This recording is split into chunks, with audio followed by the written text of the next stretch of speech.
There is good reason to believe the biggest disaster in the NBA will be the Los Angeles Lakers.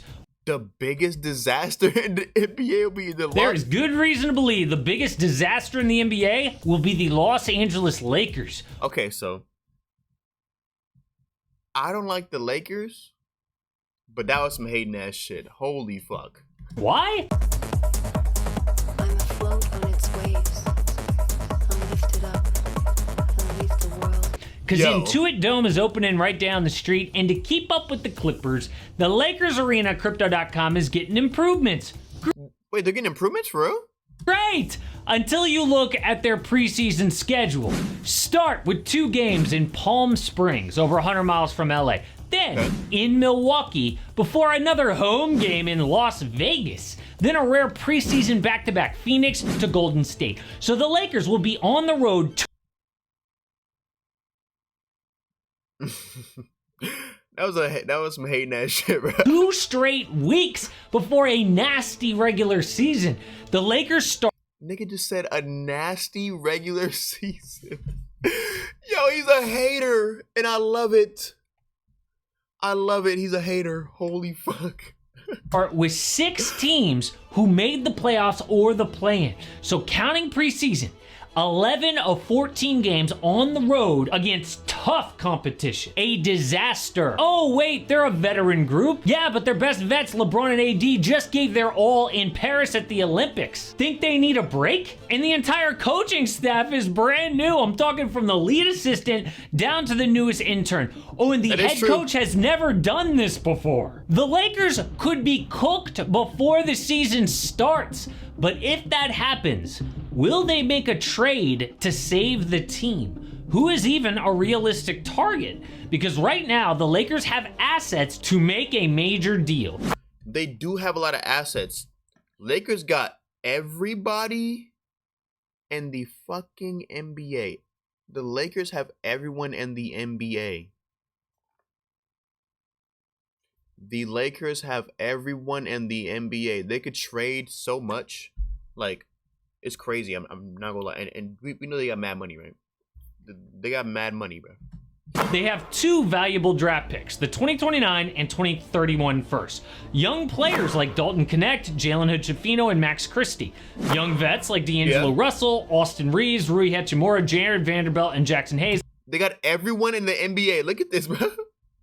And other contracts like Gabe Vincent, Christian Wood. The only untouchables, everybody, bro. LeBron James, Anthony Davis, and Bronny James. And I know it is dumb that the 17th pick, good shooter Dalton Connect, is tradable, but the 55th pick isn't? But I have to say this about LeGM's son. But I have been having a lot of luck on Underdog recently. Then I've been baseball. Your first 2 picks started off right. Lower luck if they've mapped to see if I end up to. They will 100% play in bonus cash.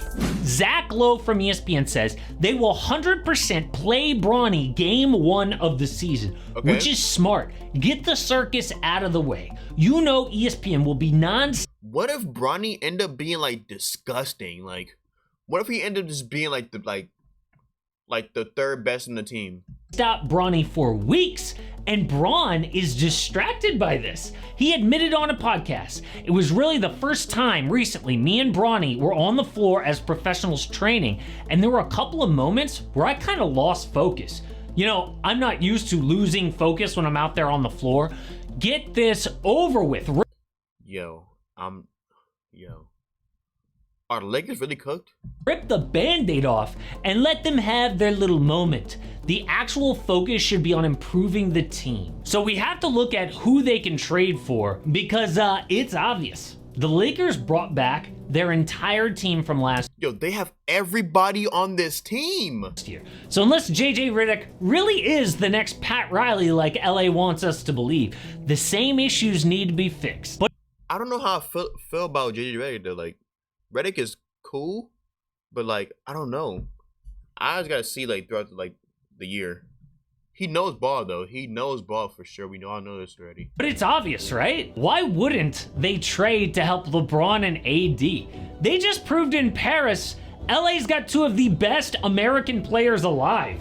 The top 4 at the Olympics were LeBron, Steph, KD, and Anthony Davis. How do you not build around that? Are they the best big two in the NBA?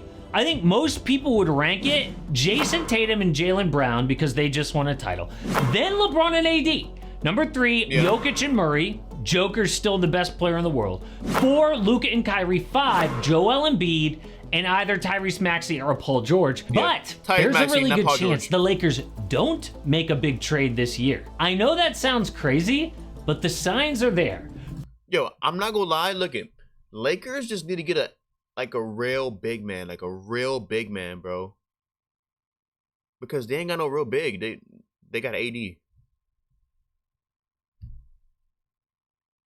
They have AD. Like, they could get JaVale McGee. They could get JaVale, bro. From somebody. Where is JaVale at right now? For 2 years, the Lakers have been in win now mode and not made a big trade. Why? They are... See, look it. That's the problem. Lakers is a win now organization. That's not how it works, man.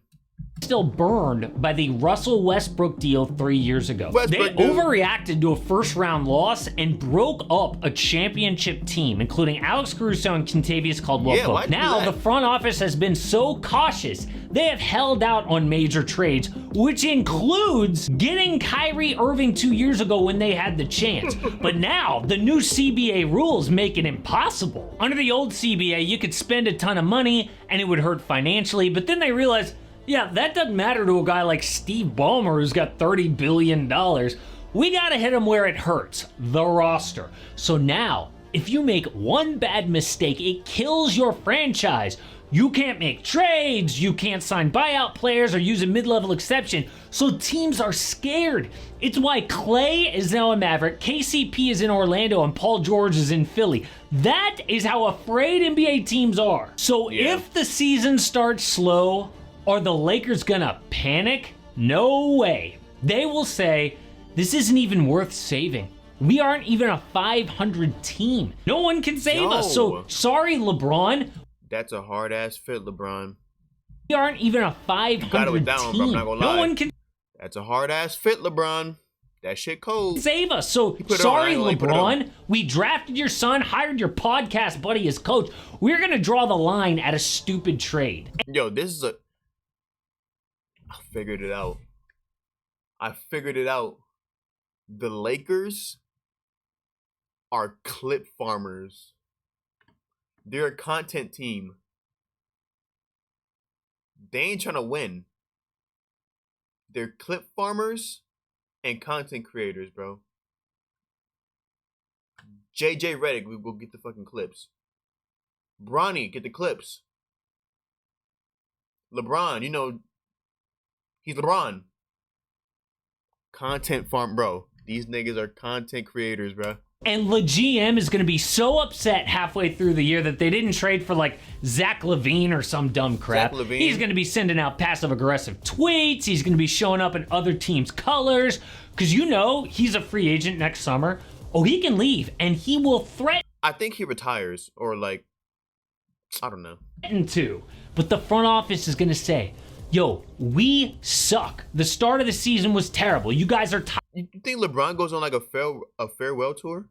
tired and old. We're not going to make some desperate panic move just to make LeBron happy. Get ready. That is where we are headed. But then what happens to JJ Redick? Because I don't want to say I feel sorry for him. I mean, he makes millions of dollars. He knew what he was getting into. But like, remember Steve Nash? Like, so respected as a player, then kind of a laughing stock as a head coach. It definitely dinged his legacy. And I know Shaq doesn't believe in old JJ. You know, as a coach, it's all about respect. And, you know, if I'm a guy that's played 7, 8 years and I'm getting a young coach who I think I was a better player than, it's going to be a level of, you know, disrespect. So, imagine That is true. you come in and fucking JJ Redick starts yelling at you. It's going to be a fight in there.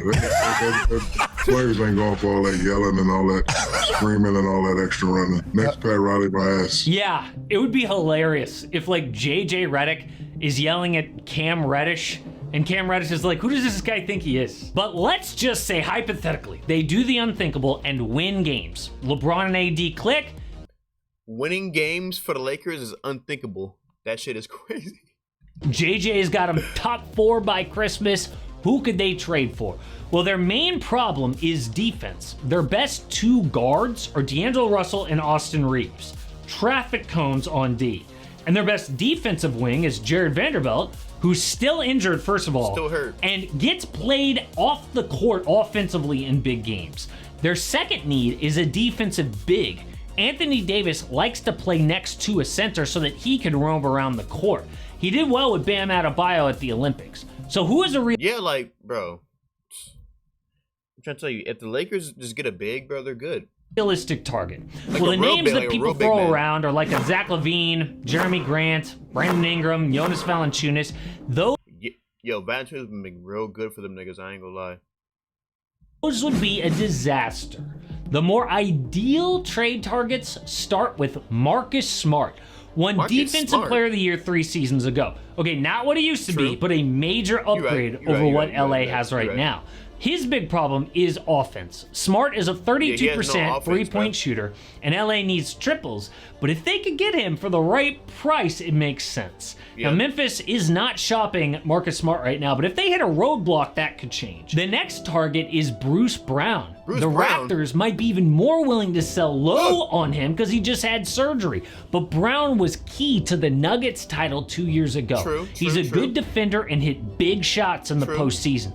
Plus, he's a free agent and sure is not going to re-sign in Toronto, so they got to get something for him. Yeah. And as far as big men go, I have heard Walker Kessler's name thrown out Walker there. Kessler. A perfect fit, except Interesting. Danny Ainge knows that, and he's going to want to fleece the Lakers for Walker Yeah, Kessler. I'm talking yeah, every sure. single pick, multiple good young players. Now, Kessler is an elite young center Kessler, dude. and part of Team USA's future, but the price is probably too high. Either way, I think the Lakers season is going to be a disaster. They're not even going to make a trade. It will Yo, this dude's a hater. be painful for LeBron, and if he doesn't go to a different team next year like he's going to threaten to do, maybe he just retires.